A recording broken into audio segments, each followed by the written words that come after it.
What's up, guys? So we're going to do a short video of how to actually use your land and what you get to put in it, right?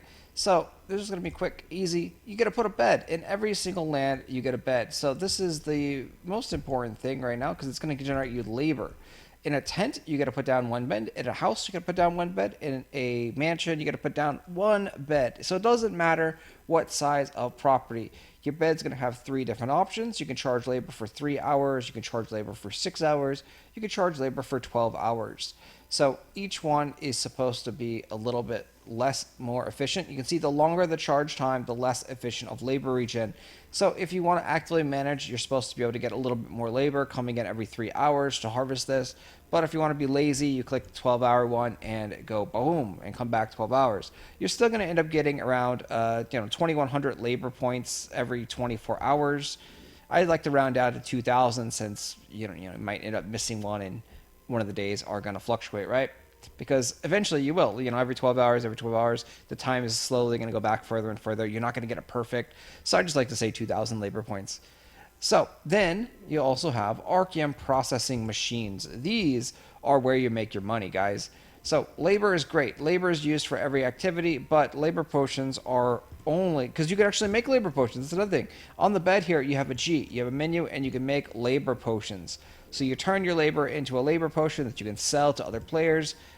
But you really actually just want to use your labor yourself, and you realistically want to use it to put Archeum Shards into the Archeum processing machine. And so for a tent, you only get one of these. For a small house like here that we have, we get two of these. If we actually upgrade these properties, a tent cannot be upgraded, but a small house can be upgraded to a 2-story house. You can actually get 3 of these. But early on, it's more efficient to actually just have lots of tents and non-upgraded houses. It's more efficient to do that. So that's why you don't see as many upgraded houses or properties yet. So what you end up doing is you end up taking your Archeum Shards that you get from rifts and coin purses and things like that. You can also purchase them off of the auction house. So as a free-to-play player, they cannot use this stuff at all. This incomplete Archeum Shard is absolutely worthless to them, and their whole sole purpose is to sell it to the paying players, the ones that have land or are renting land.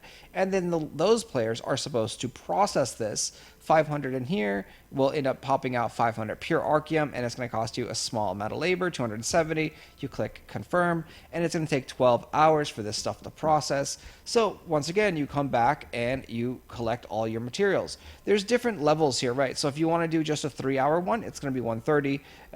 A 6-hour, it's going to be 250, or a 500. So you can see if you come back every 3 hours, it's going to be a little bit more efficient, and also the labor cost, I believe, is a little bit cheaper. So it's only going to cost 70 labor right there. Whereas if you do this, it's going to cost you a little bit more labor, it looks like, and then it's going to be a little bit less efficient, but you save yourself a lot of time. So that is the housing in a nutshell. You do have a fireplace over here. The fireplace is great. This will allow you to make a teleport location, so you can teleport right back to your house at any time that you want with using a hereafter stone. So the hereafter stones are incredibly important, and these things are going to be very valuable in the next coming months when you have run out of the supply that they've given you. And then lastly, but not least, there is farming ground, right? So you actually have planting materials where you can put down crops and grow stuff. So I personally do not like to do farming because I think it's a waste of time, but others do, and you can actually earn BSLT out of this, and if no one does it, these items become more valuable. So the only item that I do like to actually put down are these Archeum braziers because it takes a lot less time to harvest them. But yeah, if you want to plant down trees or mining drills or pigs, any kind of crops, you can do it on your land, and there could be a nice profit there for you doing that. You got to crunch the numbers. You got to do your own research, guys. This is a game where if you aren't smart, you're not going to make money, and doing your own research is critical to making money in this game.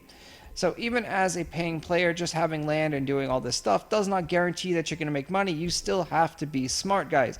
You still got to log in twice a day. You could also, if you own the NFT, you could rent out the land and collect the land and the land dividends. But again, you got to be smart.